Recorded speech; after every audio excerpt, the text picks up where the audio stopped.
Hey everyone, welcome back to the YouTube channel. I thought for my first video I'd just sort of explain a bit more about my background in terms of practice ownership and the practice ownership journey. So hopefully this will give you a few ideas about sort of how it can eventuate. So I was going to chat about my practice. So I mentioned in my intro video, I'm a GP, practice owner at Connemara Medical Centre. So Connemara Medical Centre is a pretty big general practice, about 30 odd doctors. And we've just recently expanded to include some allied health.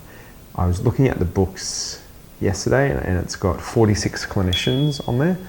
So that includes 32, 34 doctors, and then a couple of nurse practitioners, a couple of psychologists, and physio, OT, speech pathology, things like that. So it's a really big practice and it's sort of grown. So I purchased this in January 2025 with my wife. We purchased it together. My wife is a GP as well. So we're both GPs working at Connemara. So we purchased it. I always had a thought that I did really want to go into practice ownership. I think general practice is a great career choice, a lot of fun, and there's a lot of great things that you can do in terms of the flexibility, in terms of special interests. And I guess my special interest was business. And I thought that'd be a great way to get into it. It's a practice that I've worked at. It's a practice that I went to as a kid, as a registrar, as a medical student, as a contractor. So I know the practice pretty well and know all the doctors, know all the staff, etc. So I thought this would be a great way to dip my toes into business, into practice ownership at a place that I'm really familiar with. So the way that I went about it, so you might think, how do you go about actually buying practice? There's probably a couple of things to do. For me, because I'd worked in the practice, it was relatively straightforward. It was a practice that I was aware of how the systems work. I knew in the context of patient flow, I knew how many patients came through. I knew it was a busy clinic, so therefore it was probably profitable. Of course, you don't want to buy a business that is not profitable. It's not worth anything. So they are the things that you'd want to look at when you first start out. So look at a practice that you like. Look at an area that you'd want to live and could see yourself living there for 10, 15, 20 years, right? Because you're going to be there with your business. So that was my hometown. So clearly I like living in the area because I've lived here for like 30 years anyway. And then we looked at the practice, really great practice, great culture. I really liked the rural side of it as well. So rural GPs, a lot of fun. We looked at the numbers, as in not even financial numbers, just back of the envelope. This is how many patients are coming through. This is how many doctors, this is how many rooms, and from that you can get an idea that this would probably be a good business. So following on that, essentially the way that I went about buying a business is essentially I just talked to the previous owner and said, hey, I've been a contractor and a registrar and a med student here for 10 plus years already. I like the area, I'm from the area. Is it possible to buy the practice? That's essentially all I did. It wasn't some sort of special email or letter from an accountant or lawyer. It's just like, hey, I want to look at buying the practice. Is it available? Of course, you'd actually have to go to a practice where the other person is looking at selling. Not everyone is looking at selling, but that's essentially what I did. It was just a conversation. That conversation was a lot easier to have because I had that relationship. If you're looking at buying a practice that you didn't work at, or you weren't even well known in the area, maybe you've moved there from somewhere else because you've just finished your training, for example, I think that conversation could be, it's not impossible, it's 100% not impossible, you can definitely have it, but it may not be as personable, whereas this transition was it was sort of just like nothing changed. I know that sounds funny, because I'll talk about change after you've bought a practice, and 100% things change. But in the context of it was just being sold from one GP owner to another GP owner, it did feel very familiar, I think, for the team. So it was a relatively straightforward process. Now, in terms of the nitty gritty, so what is the nitty gritty? Finance, legal due diligence, and looking at all the other things. So HR, lease agreements, ensuring that the aircon has been serviced lately, and all sorts of things like that. So there's a ton of stuff. Probably the first thing you'd want to start at is some sort of valuation. So how much is the practice worth? You think you want to buy it, you're pretty excited about it. And like I said, we've done the back of the envelope type numbers and thought, yeah, it's probably a good practice. So we went and got a valuation. There's a few accounting firms that will do that, that specialize in that area. Otherwise, you can, do some more back of the envelope valuations, handshake agreements. I think it's best to get a formal valuation, and that's what we did. So a third-party valuation, because it was a handover, a friendly handover. We thought that would make it easier. We have a third party that does the valuation. The other thing to bear in mind with valuations is that when you're looking at a practice, even if a valuer comes in and says, yes, I think it's worth X amount, whenever you're buying and selling something, it's just a willing buyer, willing seller. So if a buyer wants to buy and they're willing to pay whatever the seller wants to sell it for, then you can do it that way, and you don't need a valuation. And a valuation may not be that helpful in the context of a seller might have an idea of what price they want to get for the sale. So it depends on relationships. That's what I'd probably say. So we had a good relationship. We thought a third-party valuation would make sense. We had a handshake agreement that I was wanting to buy, and whatever the valuer said, we would just sell it at that price. And the valuation essentially is just based on your EBITDA, so earnings before tax, depreciation, amortization, and whatever the other acronyms in that EBITDA over the last 3 years. The key thing that you want to look out for is that they've got to be normalized. So what normalized means is commonly if you buy a practice, what will happen, and I've seen this even just recently for a practice that was near where I live, normalized means that the earnings of the GPs that are working there or owners there are not counted towards the business income. So a GP is generally on a 1/3, 2/3 split as a contractor. So 1/3 goes to the practice to pay for receptionists, nurses, etc. as a service fee. 2/3 go to the GP. What you might see, especially in smaller practices, is that the owners will be on a different percentage. So they might be on 50% or even 40%, where 60% of their fee is going to the practice. Now, there are probably some tax reasons why they do it that way, where income is counted as business income, which is taxed at different rates. And again, I'm not an accountant, so I don't want to say, oh yeah, that's a good or bad way. Like, I don't know. I just know that some businesses do that. But when you go to purchase it, if that GP owner was then going to stay on with you as a contractor, it's very unlikely that they would stay at that same service fee of 50%, even 60% service fee. They're probably going to go back to a usual 1/3, 2/3 split. Which means that your business that you're buying has now had a lot of its income taken away because it's going to the GP that owns it and the contractor, who is now a contractor. So being aware of that, there can be some funny accounting, I guess you would call it, just to be aware of. So you might get a valuation, you want to make sure it's normalized so that the income is appropriately attributed to where it would normally be after you've bought the business, remembering when you buy a business, all you're doing is essentially buying future cash flow. Unless you buy a building which has capital value, a general practice business being a service entity, an entity that provides nursing, reception staff, IT support, etc., doesn't have any not definitely has value, but there's nothing tangible that you can really touch. It's sort of a system, and that system is worth a lot of money if it works really well. Don't get me wrong, but when it comes to valuations, the banks are just careful in ensuring that that particular entity is doing what it's meant to do and is valued appropriately, and that there is no funny accounting with money going to the different areas. So just being aware if you're buying a practice, normalizing the valuation. So we got a third-party valuation. It came back at a price. We said, yep, that price sounds good based on previous year's income of the practice. Bearing in mind that, like all businesses, practice income can go up and down, and it's quite commonly seasonal. You'll probably find that there are low periods around February, March, April, back to school sort of periods just before winter. Winter is super busy. You do heaps of vaccination clinics, flu clinics, everyone's sick, that sort of thing. And then towards the end of the year, you might find it's less busy sort of over summer again. So it can be variable, and it also depends on the economics of your local area, how the town is doing that you've bought in, or the city.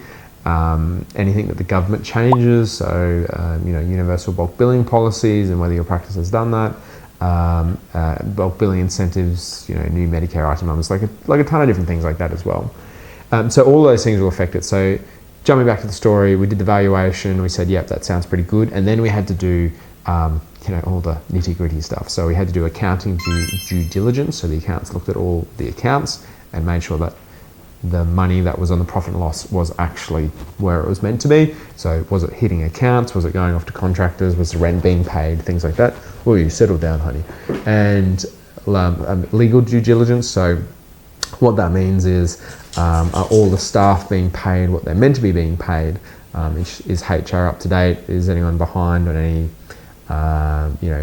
bills that need to be paid? Is there any risk associated with or any legal risk associated with the practice that you're buying? So that's something that's mostly handled by accountants and lawyers, and this is a place where you absolutely 100% should get an accountant and lawyer to do it. So someone who is known in the area. So we use RSM, that's my accountants, and then they had a lawyering firm that they had done a lot of purchases with their other clients, etc. That we used. So it's really important, really, really important, I can't stress this enough, to get really good quality financial and legal advice.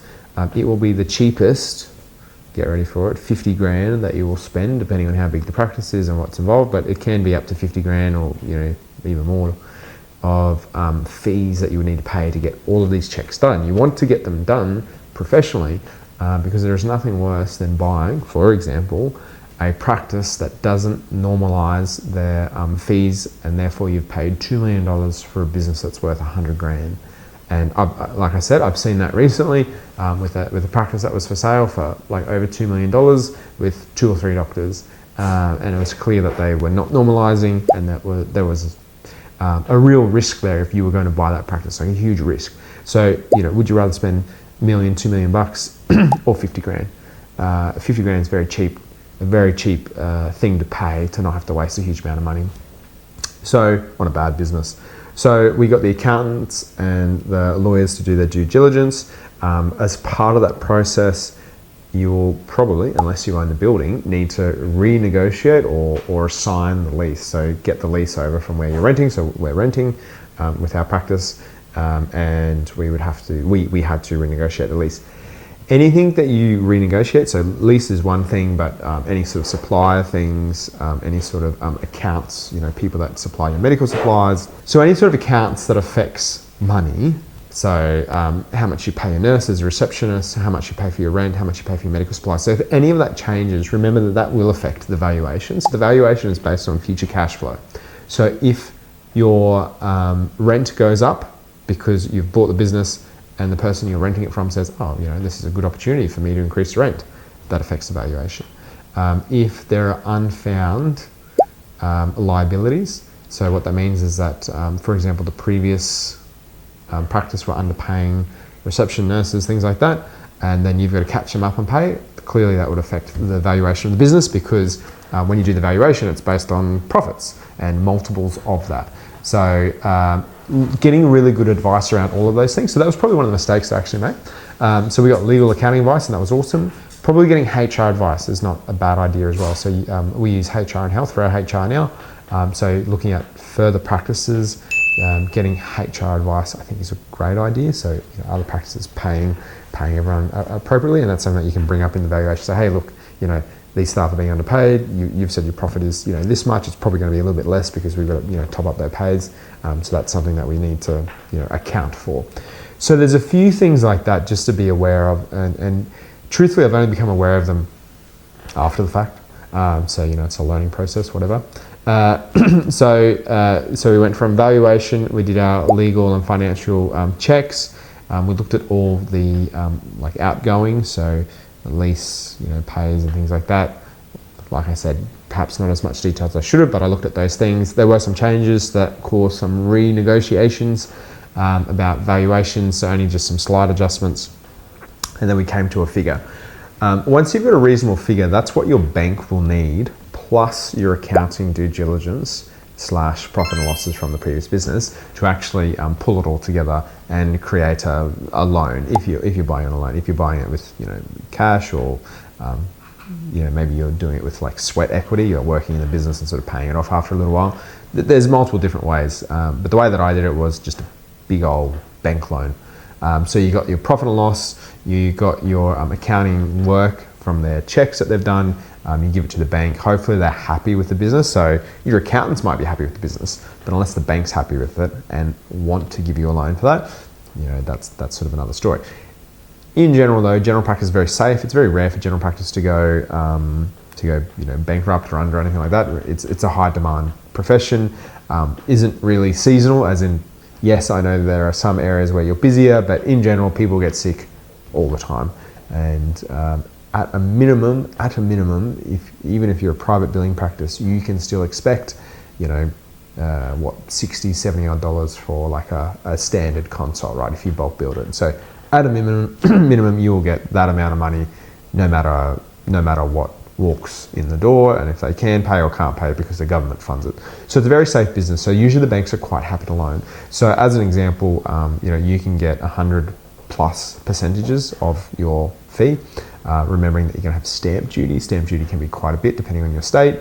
There might be other fees, legal, accounting fees we talked about. So you've got the cost of your practice, say as an example, $1 million.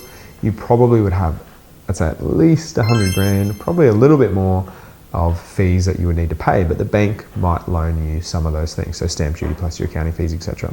So it's useful to know that, useful to shop around. Banks are pretty happy because it's like it's a safe loan for them to rent out. They'll usually do those loans over about 15 years, and the interest rates are pretty comparable to what you would pay for residential property. Maybe a slight difference, but not a big difference. Remembering all your interest is tax deductible as a business expense, of course. Talk to your accountant about that. So we went through the process, so valuation, did all our checks. There were slight changes, so renegotiating, got a figure that we're happy with, went to the bank. They were happy with all the checks and everything, signed off all the leases, signed off all the new account supplies, HR, and then the bank settles on a date. So you pick a date. That date can be pretty stressful because it's like, or it can be like a huge transaction. It's got to go through on a certain date, and their lawyer mucks something up, or your landlord's lawyer mucks something up, or your lawyers muck something up, or something like that. There's so many parties involved. Trying to get it all through is actually pretty tricky. But then you have the transaction, it goes through, and then the next day or that day or whenever the transaction goes through, it's your business, and that's awesome. So a few little tips about the actual transition, as in the actual date. Probably works best if it's on a date that is, maybe after a weekend and at a certain pay period. So if you're paying every 2 weeks, it might be that date after a weekend, if that makes sense. So for example, we pay every 2 weeks on a Monday. So what we did is all the billings up until Friday went into the previous owner's account, and service fees, blah, blah, blah.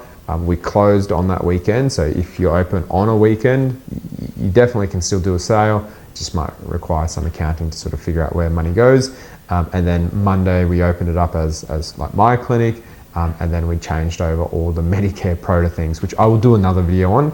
That's sort of immediately post buying a practice, and that is its own kettle of fish. Is that a saying? I don't even know. Kettle, whatever. To figure out, it's a pain.